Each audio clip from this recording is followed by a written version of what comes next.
Hey everyone, it's Michael Zapersky, and today I'm here with Dr. Tom Tonkin. Tom, welcome. Thank you, Michael. I look forward to the conversation. We're already started, and the good news is, you hit record, so it should be a lot of fun. Yeah. Now, Tom, just a quick little note. I can't see your video anymore. I'm not sure if I you can know. bring I it noticed back that. I'm sorry about that. There we go. I don't know here. what's going on there, but All should good. be Listen, fine. that's technology. We go with the flow. Yeah. So, Tom, you're the CEO of the Conservatory Group, a management consulting firm where you help businesses with their management, leadership, and sales. You also have a doctor of philosophy in organizational leadership. And prior to starting your businesses, you spent many years kind of as a consultant and a director within different organizations. One of those organizations you're at for about 20 years, a company with a name quite well known around the world, Oracle.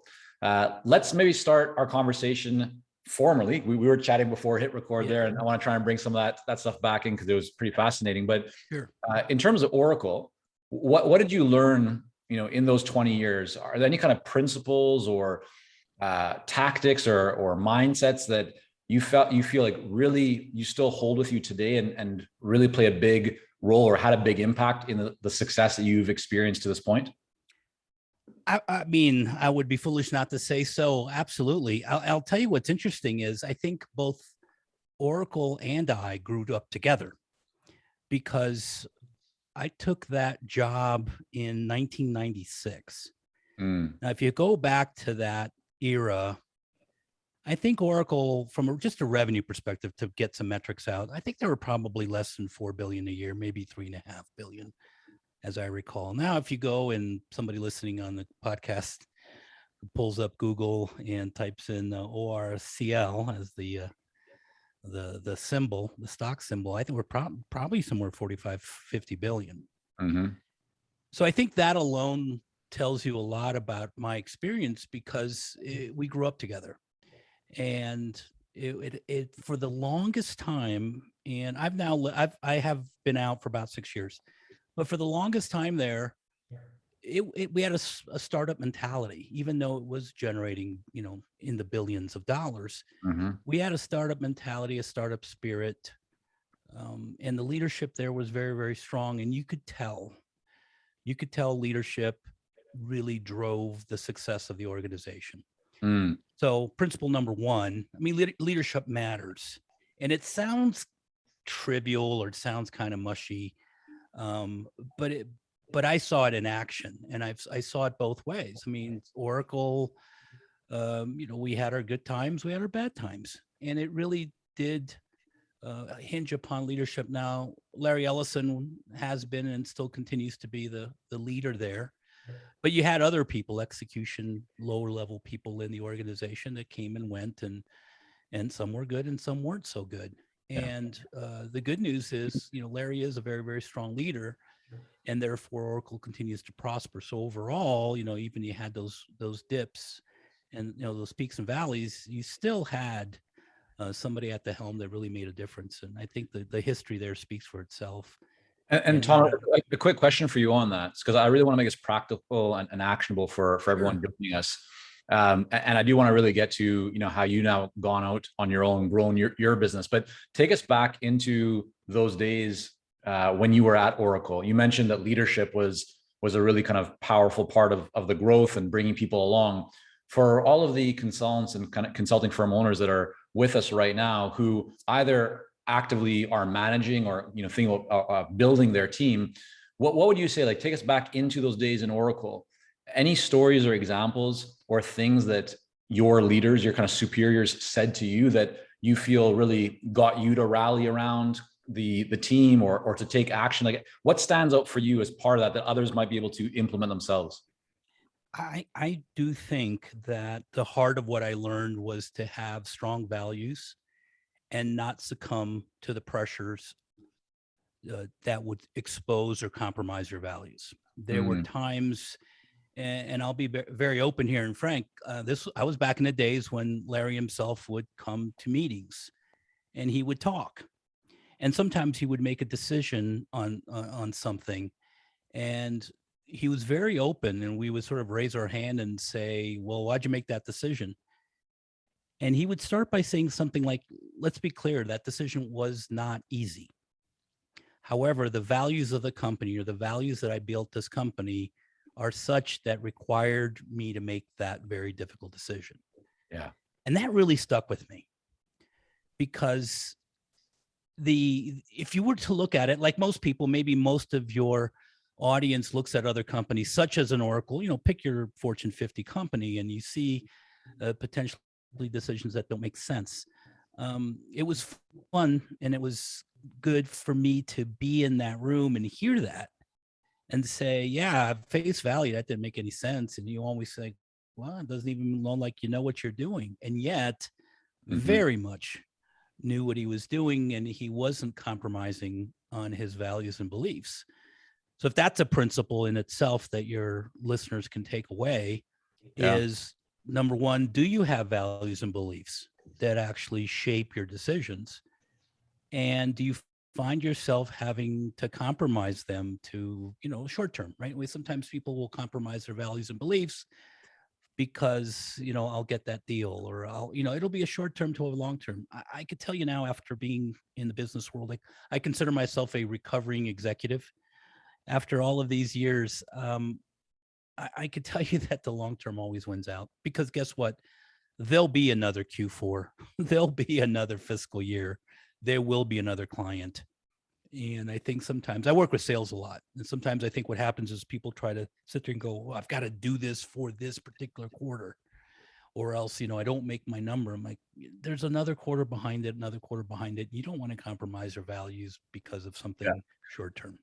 So that to me is principle number 2, right? It's this idea of long-term thinking over short-term thinking. And so often as entrepreneurs, what we like to call entrepreneurial consultants is kind of our audience, people who are not just doing the consulting work, but they're actively thinking about building a business, right? That will grow and prosper and make a really big impact. But so often as entrepreneurs, we are very focused on like the immediate, kind of present or just a little bit into the future, but not far enough. Like we really judge success based on what happens yesterday or today or maybe tomorrow, but we're not thinking about, next year or the following year or 5 years from now and allowing ourselves to kind of to grow into that. But the other thing that you mentioned around the values, I mean, that really resonates because we as a company at Consulting Success have gone through this over the last little while where we've really started to focus on our values. In fact, episode 200 of the podcast, my cousin and co-founder Sam came on and we talked about our values, and people can go to the Consulting Success website, the Our Story page, and you can see our kind of 4 values there that we really have put together. But I think very early on, I used to always feel that values were only for big companies like Oracle, right?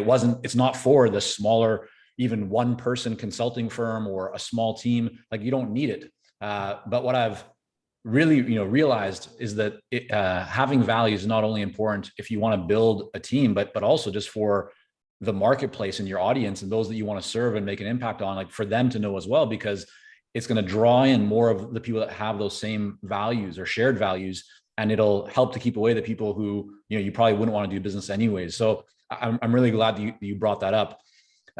Let's fast forward a little bit. So you had some great experiences, it sounds like, in and at Oracle. You mentioned about 6 years ago or so, you decided to kind of start your own entrepreneurial and kind of consulting journey. Talk to us a little bit about why you decide to leave the quote unquote, safety of corporate executive life and venture into, the deadly forests and cliffs of the consulting world. I think it was like any other relationship, and it sounds silly, but we grew apart. Myself and Oracle. I have to tell you, when I left, I obviously left in great terms. They're a great company. They took care of me. They gave me some nice parting gifts. I mean, it was a nice a nice departure. The reason I did that was, as I got older in life, there was just a few things I needed to do for myself. And they didn't necessarily coincide with any company, because I would have gone somewhere else if it would coincide that way. But I thought this is the time that I needed to do that, is to go do the things I need to do before I'm done. Right. And there's certain things I believe, certain things I want to leave behind, a legacy.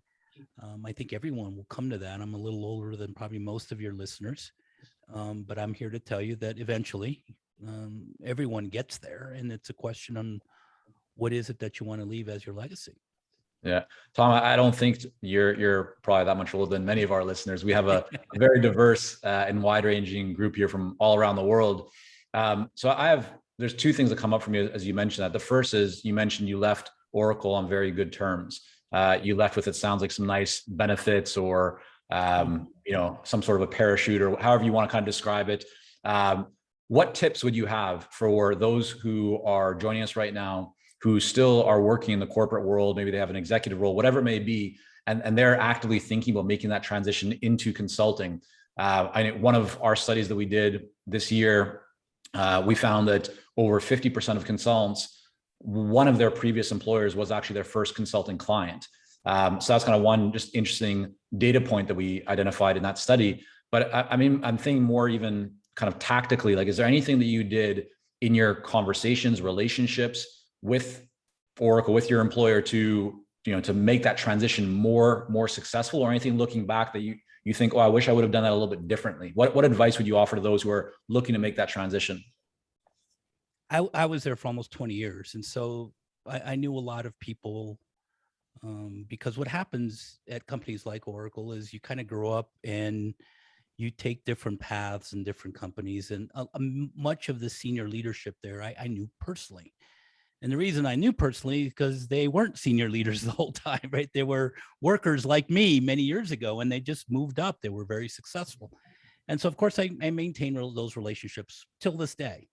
It's an important part. They can give you they give you those introductions to other places. They could be your first customer, but I will tell you what they can be is certainly your biggest advocate. You Mm. know, there's nothing more powerful than get a new customer and someone says, well, where have you done this? Or what kind of reference can you do? And you can go back and say, why don't you go back to my previous employer and ask them? I mean, that alone by itself means a lot, because sometimes I think us entrepreneurs and consultants are on our own.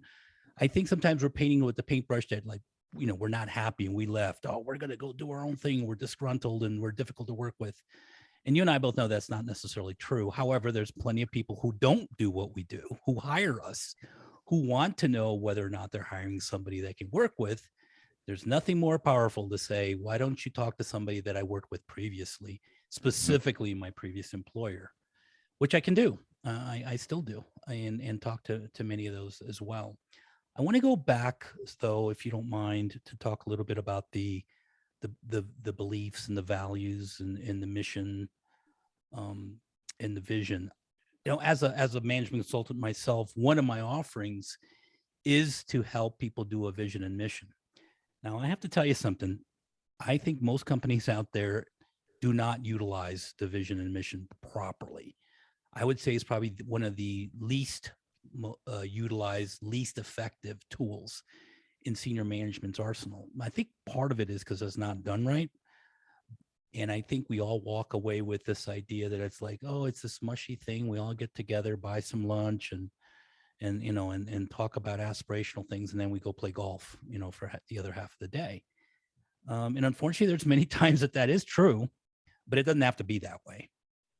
And it's gotten to be a point so much that I have a personal vision and mission as a person, so it scales very nicely. And it gives you the ability to then make those decisions in the future, very much like I said earlier about your values and making decisions that are based on your values. You may kind of know what they are. You may kind of think of it, I would never lie, or I would never do this. But yet you're faced with a situation. I've been faced with that situation where someone tries and says, hey, you need to lie to be able to, better yourself, get this deal. And all of a sudden you're like, oh my goodness, I never thought I'd be in this situation. Are you prepared? Do you have it written down? Do you have an understanding what your personal vision and mission, and therefore what your organizational vision and mission is? So that's another idea or principle if we go down the list for your listeners to think of is I'm talking, fingers on keyboard, pencil on paper, and really get clarity. and let me give you the other side of the coin, and then I'll pause. There's another aspect of this that's almost contradictory, and it's something that I have now learned as an entrepreneur. Is one of the pieces of advice that I got before I became an entrepreneur is to have clarity on what it is that you want to do. Like, don't, just understand exactly what you're going to do before you take the big leap and leave the big safety net of corporate life. But one of the things that I came across was, is a pithy saying that I'll leave on the table for you to discuss is, action creates clarity, not the other way around. You have to move, you have to do stuff to get that clarity. I don't believe, and this was the hard lesson that I've learned for the last 6 years. You don't sit down and go, okay, I'm clear, let's go. Yeah. And then it seems like 5 minutes later, it's like, well, hold on a second, I'm not clear. And that's okay. Right? Yeah. Anyway, right? You've got to move to get some clarity. You're definitely on the right show, Tom, because we often use kind of share the phrase imperfect action. We're very big believers in this idea that you need to take action, right? Action is exactly as you described it, right? That's what creates clarity. That's what creates results. And people often hesitate to take action because they don't feel confident, because they want to be clear. But in fact, in order to get clear and in order to feel more confident, you must take action to see what works and what doesn't work. So let's come back to your story. So you left Oracle. What was the first thing that you did when you actually made the decision to start a consulting business? To kind of walk us through the first couple of clients. How did you go about landing those clients? Where did they come from? What did that look like? I would venture to say, whether directly or indirectly, all of my clients come through my network. Yeah. Are you actively reaching out to your network? Is it? Yes. I mean, we hear stories of people who they'll leave their job. They send in maybe one email, or people just kind of find out that they've left the job and now they're busy for a year or whatever it might be. And at some point, the leads and inquiries kind of do start to slow down, and they have to start thinking about marketing their business. So walk us through, like, for you specifically, were you sending emails, making phone calls, like going to events? What were you doing to really leverage that network that you have? So there's a little bit, I have to introduce this other part of the story that makes it very interesting. So during the beginning part of my consulting firm, I was approached by one of my networks to help build, I'm a PhD statistician. So I do a lot of I can build reliable, valid assessments and things like that. So that's one of the things I do. But I had somebody in my network came up to me and said, we want to create a networking assessment, right? How do people network, and how good are you a network? And give them what we called at the time an NQ, so a network quotient. So I didn't know what I didn't know, but I said, sure, yeah, well, I'll do it. And then, of course, through the rigorous process of interviewing people and doing the research and doing all the statistical analysis, I landed on an NQ. And like any old little good researcher, right, I went and took the assessment for myself and found myself to be not very good.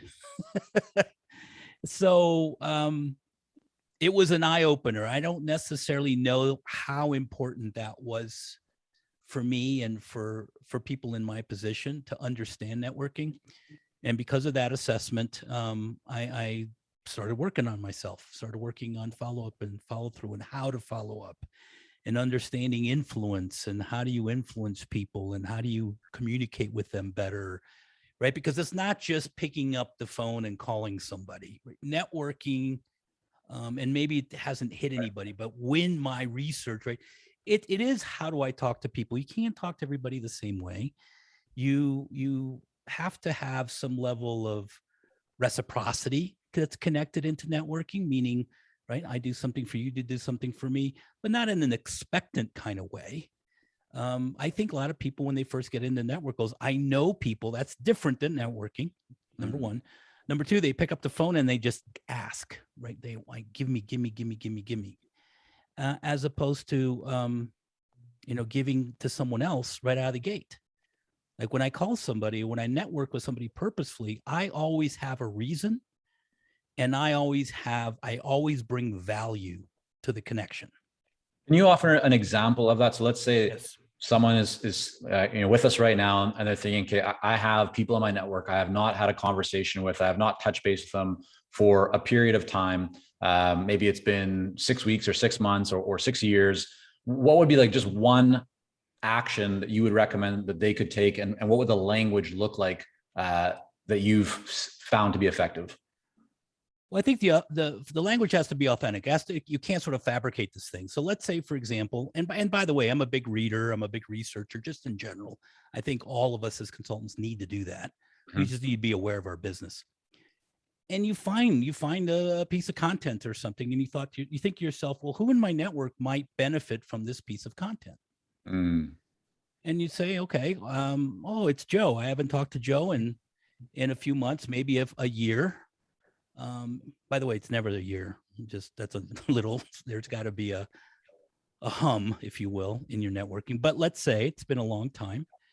And I say, hey, Joe, I trust all is going well with you. I was reading this this piece of content, whatever it is. And I thought you might find it of interest. I've attached it here. Would love your thoughts. There, Simple period. Simple as that. I will tell you that 9 out of 10 times I get a response back. It could be as simple as thank you, or it could be as simple as I was thinking about you as well, or I find this interesting. Why did you connect this piece of content to me? And then the next thing you know, you're having a conversation. You're going back and forth, and so. No, I love that, Tom. And that's like the simple stuff that just works, right? It's not fancy. It doesn't take necessarily a lot of time, but you're right. I mean, you're leading with value, which is a big kind of mindset that we have, where these days so many people are just being inundated with all kinds of spammy messages, hype-filled promises. Things just don't really resonate, especially when you're talking about savvy buyers of advisory or consulting services. One question that I think people might wonder is like, how are you actually managing that? Are you pen to paper? Are you in a spreadsheet? Do you have some kind of CRM? How are you kind of tracking all these people so that it doesn't turn out to be a year or longer that you've forgotten about them, that you're actively able to reach out? What's working best for you in that department? Well, I use Salesforce. Okay. As my but there's an aspect of tracking, and there's also an aspect of conducting work, because it's not like I go into Salesforce and say, okay, who do I need to call next? I start on the content side of things. I start on what it is that I do and I do well. As consultants, I think we all know we can't do everything, but we can do a few things, and we should try to be the best of whatever those things are that we do. And so I get immersed in that discussion, whether it be online or reading or dialoguing or writing books or blogging, whatever it might be. And then again, so then I'm thinking, okay, so what people in my network might benefit from this? And invariably somebody does. So I crack open either an email or LinkedIn itself, send the message, send the piece of content, and then in Salesforce say, hey, this is what I did for that person. And that's it. Right? You don't get into a whole like how touch every 30 to 60, 90 days, you get too mechanical, because it feels mechanical. It doesn't feel right. But I have to tell you something. Ever since I have sort of adopted this, I would say, as of right now, let's not go back because it's taken a while to build this up. I bet you I get as many emails back as I send. So it's working for you. Yeah, it is. You get people who, and I'll tell you what works. Especially if you're networked with people that are good networkers, that's the other thing too. Networking only works if it's being used well on the other side. I'll tell you what usually happens. I'll get an email about once a week from somebody who says, you don't know me, but dot, dot, dot. You know, I got your name from so-and-so who knows you. I saw you somewhere. I heard you on a podcast or something like that. As a matter of fact, I did a podcast interview last week, and I just remember having this conversation.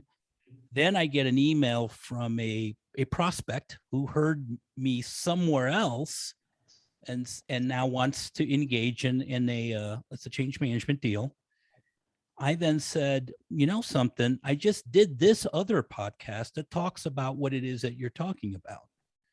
So, an email later, I sent it, and the person said, this is great. I'm going to send this to someone else who that person and I have been talking about this in another company. Right. And Tom, how much time would you say that you spend each week, each month, on these kind of activities? Like what's your kind of balance between doing the actual work, delivering for clients, working, kind of within the business, and then doing the marketing, the networking to build the business? So I'll also tell you that I'm very rigorous on how I track my own time. Yeah. In an application. So, and then I run reports and I figure out, okay, am I working on the right things? So what application are you using? Just so everyone's aware. I'm using Clockify. Clockify. Okay. Yep. And, Clockify integrates with a bunch of stuff, including QuickBooks. This is what I use.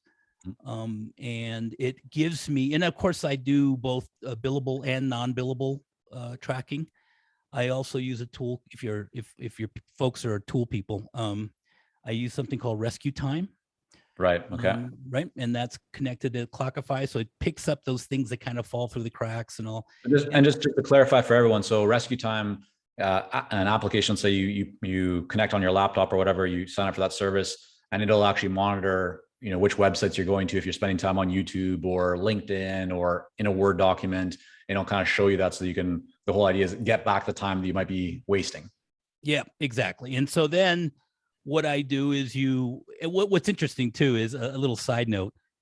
It's interesting to get the report because it's almost like you feel like someone's watching you and you kind of remember that you need to do these things. So it's a little bit of a sort of a personal governor, if you will. Right. Yeah. But anyway, my point is I then balance those things out, and let me use categories here. So I have basically 3 categories. I have this idea of networking, business development. Then I have the actual work. And then I have the learning or improvement. Because I am a thought leader, I am an expert, or at least I'm billed as such.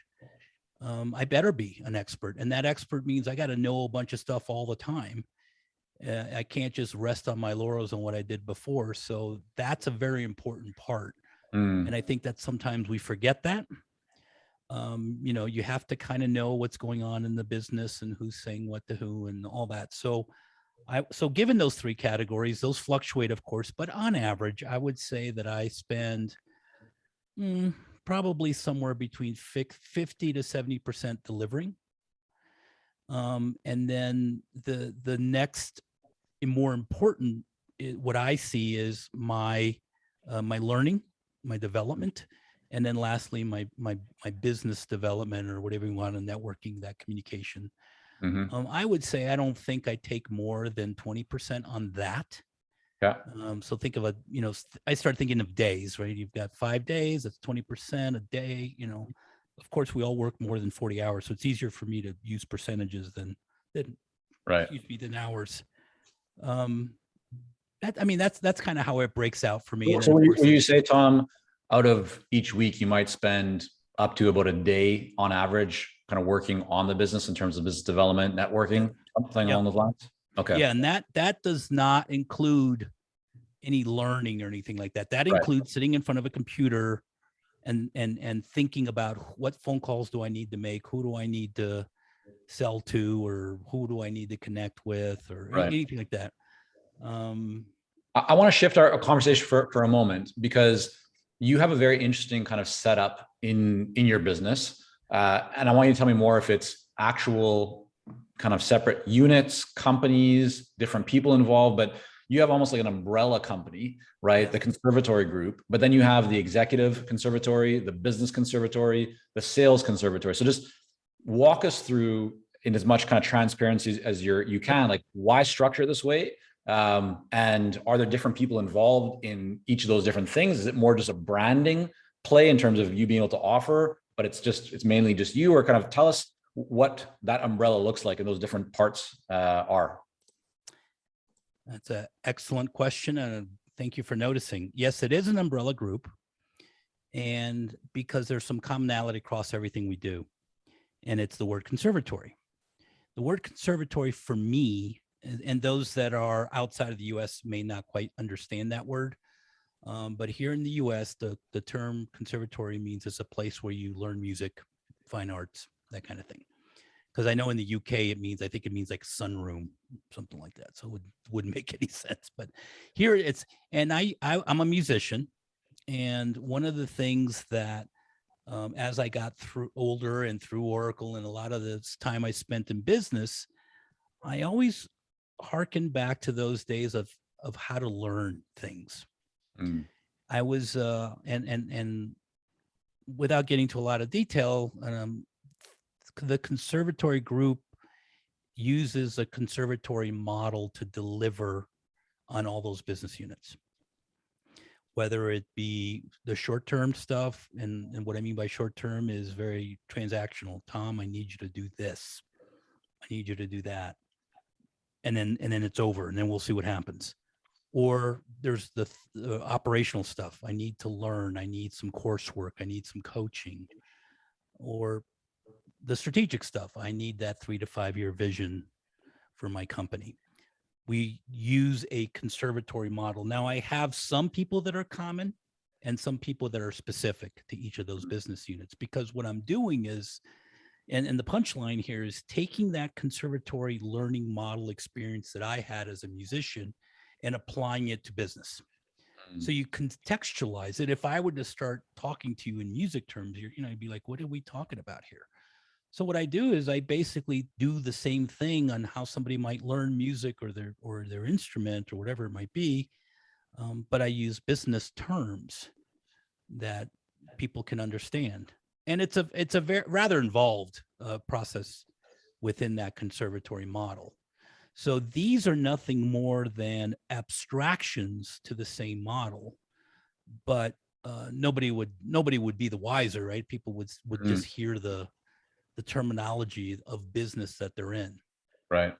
But when you say that, like you have the executive conservatory, the business, the sales, so 3 different kind of, units, departments, brands almost within the umbrella brand of the conservatory group, is that done intentionally because you want the opportunity? Like, do you see that clients are moving from one to the other? Like, is it kind of cross-selling or upselling opportunities? Is it because you can do all those things, so you didn't want to narrow in on just one? Like, walk us through why do 3 exist, and why not just go all in on, let's say, the sales conservatory or the executive, and why have the 3?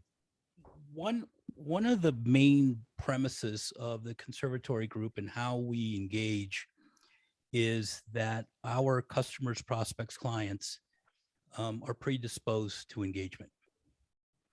They have a problem. They have a project. They have something. And so language at that level matters.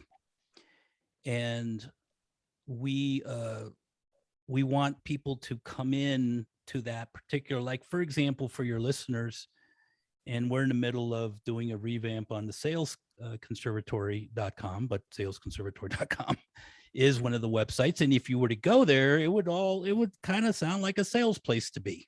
And what would other websites that we're developing, we have actually other conservatories that we're working on purely from an opportunistic demand perspective, has that abstraction. So you as an individual are predisposed to look for a solution, number one. And number two, you're using terminology that you're familiar with. And so we want to be able to capture that and be able to potentially think of it a little bit different. Let me give you a real example for you to listen. So one of the things we do in the executive conservatory around leadership is we have assessments. Imagine that. And then those assessments give you some information, but it gives us some information too. Not only that, but it also, the philosophy behind a lot of these assessments are different than potentially you would find somewhere else. Now, specifically, this idea of employee engagement. So you might have heard the term employee engagement. I am not a fan of the term employee engagement. I think we as consultants or practitioners in this world have done a huge disservice to that word and to the people that think they know what it is, because it has morphed into so many different things. Let me give you a little bit of a history lesson, if you don't mind. In the 70s, a bunch of social scientists like me came together and said, what behaviors in organizations occur? Which ones are good and which ones are bad? It's a fair question. The 70s was kind of a touchy-feely decade for social scientists. And they came up with this term. It was called organizational citizenship behaviors. That's a nice mouthful. Exactly. However, what happened was, it's really, really good research. I've spent a lot of my time understanding that space, and that's employee engagement. So what happens is, I think what happens is practitioners get together and they go, yeah, that's a wonky, big word, mouthful. Let's abstract it to something else. So employee engagement, the problem is when you disconnect the term from its genesis, its origin, it no longer has any governance. So I would venture to say anybody that's listening that has taken 2 or more employee engagement surveys will look completely different. Right. It's because whoever owned it decided that it means something else versus this, and there's no consistency in the term. So we here at the conservatory, what we've done is let's go back to the roots. Let's go back to where that came from. Let's bring that research forward. But if I were to tell you, Michael, how would you like to take the organizational citizenship behavior assessment? You'd be like, why do I need that? So what I do is I call it employee engagement. Right. That's the abstraction that I'm talking about. Got you. And so, I mean, correct if I'm wrong here, Tom, but what I'm hearing is you have these 3 different units because you want to essentially meet your clients where they are. If they are thinking more about sales, you want to have an option for them to essentially come into the sales offering. If they're dealing more with executive employee issues, it might be more on the executive side. You used the word "we" several times. Some consultants have a hard enough time successfully running just one kind of like business unit. Here you have 3 and you're talking about launching additional ones. How do you think about that? I mean, do you have full-time team members? Do you have contractors? How are you running all this when it sounds to a degree like there's multiple offerings, or not even offerings, multiple almost businesses and websites, which can create complexity? So what's been your solution to removing complexity and growing the business from a team perspective? So I do have full-time people. Most of my full-time people are technologists. Yeah. And so we use a lot of the same technology across all the different business units. Same website, same offerings, same hosting models, security architectures, all of that other stuff. I do have I have a part-time CFO. He jumps in when I need him, and when I don't pay him. I have a part-time. And is he helping you with your business, or is he helping on clients' businesses? My business, right? Okay. So what he does is I call him. Matter of fact, I spoke to him last week. We had a meeting, and he helps me rationalize my vision and what I want to do into hard numbers, and comes back to me and says, well, if you want to do these kinds of things, this is kind of the revenue you need to generate. This is the kind of model you should use.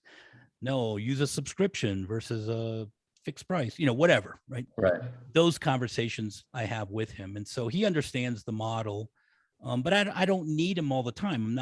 It's not a company. It's not a big company. It just isn't. Right. Part-time bookkeepers, part-time admin, creative people. Yeah. Then So the majority of your team is really, I mean, it's you. You have a couple of people on the tech side that might be more kind of full time, but really you are kind of the glue that holds everyone together. You're the key point of contact for your clients. You're the key person delivering. Is that your kind of your intention and goal going forward, or do you have any plans to increase the team, or what are your thoughts? Like, I'm really interested specifically, Tom, around like, how are you planning to scale what you're doing, and maybe, you know, do you even have a desire to scale and grow beyond where you are right now?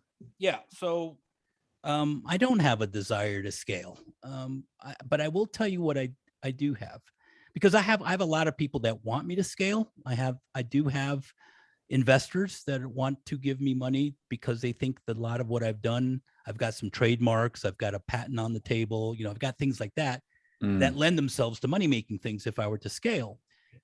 With all transparency, about 58 years old. I'd love nothing more than to ride off on the sunset and enjoy my golden years with my wife and write my memoirs and books and, you know, that kind of thing. I'm not looking for to be a big company, and because I came from a big company, and it just isn't something that's really appealing to me. What I am looking for, though, is I am looking for consistency. I'm trying to smooth out, and if anybody knows how to do this, send me an email. But I'm trying to smooth out the peaks and valleys of entrepreneurship. Right? There's an aspect of investing in different things where something's up, something's down, that kind of thing. But you know, I don't know how to do lots of stuff. I know pretty much what I've told you so far on this podcast, but it never was my intention to become big, but I do want to be consistent. Gotcha. I might have a few ideas for you on that. So after we wrap up the recording, we can chat. But before we do wrap up here, Tom, 3 questions for you. The first, when you look at your experience to this point, the success that you've had, when you think about one habit that you've created, or that you just consistently, it's part of your daily life, what's one thing that you do pretty much every single day, if not multiple times a day, but maybe just once a day even, that you feel has had a really big impact on your business or on your life? Could be a personal thing, could be a food thing, could be, really anything, but just one thing that you feel has a really big impact on your productivity, on your performance, on your mental clarity, things of that nature. What stands out? Journaling. Okay. You journal in the morning, evening? I journal. Here's the interesting thing about journaling. I use journaling as a big word, and then I have different types of journaling that I do. I have work journaling. I have personal journaling. I sometimes consider what do you call it? A sticky note, a journal. Okay. I also have this very interesting. I don't have it with me, but I have a recorder. I have a voice recorder, like a dictaphone style, like the old ones that doctors would use. Yeah, little, but it's real modern, real small. I'd say about a third the size of an iPhone. Okay. Just kind of like, it looks like a stick. Yep. And it's in my pocket all the time. I guess not now because I didn't want it to mess with me. But anyway, and I have a dictaphone, and I consider that journaling as well. Yeah. And just getting everything out of my head. So what do I do all the time is I do both personal and work journaling in the morning. I usually go to my local coffee shop and do that. For nothing more than just a change of place, just get some coffee and sit down and dump everything. Once I do that, and I do work out of a paper journal through the day. So I'm not opening things and seeing a bunch of stuff. Right. What I do is I have a journal, and it's one page. Just like everything has to fit on one page. If it doesn't fit on one page, then it has to be done tomorrow. Right. Gotcha. So there's a physical constraint kind of a thing as well. Yeah. So journaling would be the big answer. Okay. Second question. Last 6 months or so, what one book have you read, fiction or nonfiction, that you've really enjoyed? I'm about to finish, which is silly because it's a really easy book and it's small, a book with by Seth Godin called The Dip. Yeah. Good book. Yeah. It's about 80 to 100 pages. It's not very long. Yeah. Sat down, read half of it and go, oh, I can knock this out. And I just never got back to it. But, my big takeaway sometimes as entrepreneurs, and I thought is that we suffer the dip. Sure. And because we don't know what's on the other side of the dip, we're thinking, is this a cliff? Or, what is it? And it's probably a dip. It's something that's going to go down, but eventually goes back up. Yeah. I think this comes back to how kind of started our conversation today, which you mentioned the importance of taking action, right, to create clarity. And that's really, I think, what often kind of differentiates those who struggle from those who succeed. Those who struggle will look at that dip and, as you said, kind of think that find reason to hesitate or to back off completely and give up. And those who succeed look at that and go, okay, yeah, this looks a little bit scary, but I'm here to learn. I'm here to grow. Let's keep going and see what happens. And then they learn that it's usually not that bad. All right. And then final question for today, Tom, where should people go to learn more about you? You mentioned, about the Sales Conservatory, but what's the one website, one place, if you want to connect with you, learn more about you, where should they go? Theconservatory.group. Okay. That's the umbrella website that has all the other stuff. There's another thing that I am using that seems to be working very well, and I'm open for it. I use Voxer. Are you familiar with Voxer? I am. Yeah, I'm not a user of Voxer, but I know what it is. Yeah, and the reason I'm using Voxer, remember I told you there's the sort of the short term, sort of that learning, and then the strategic. I felt like there was no and there's like vehicles for each one of those. Like a strategic, let's get on a Zoom meeting and talk about it and carve out an hour and a half, whatever. You want to learn something? I've got some content I can send you. Sure. You want to ask me a question? Like I didn't like what people were doing was setting up a half-hour meeting to ask me a question. So it's like, that didn't make any sense. Right. So I looked around and I found this thing called Voxer, which is kind of a synchronous, asynchronous voicemail type of thing that you can go back and forth. And it's interesting because now I feel as if those three things now have complementary vehicles. So if you have a question, you can go to Voxer. By the way, it's free. Go to Voxer.com and sign up. I am Dr. Tom Tonkin, Dr. Tom Tonkin is my username, and drop me a line, ask me a question or want to get together, whatever it is. But what I've seen most people is, look, I've got this silly question. I just want to ask you and I just want the answer. Mm-hmm. And so that's been really, really nice because now I feel like I said, I have different communication vehicles for each. All right. We'll have all that linked up in the show notes. Tom, thanks so much again for coming on. Really appreciate it. Thank you, Michael. Have a good day. You too.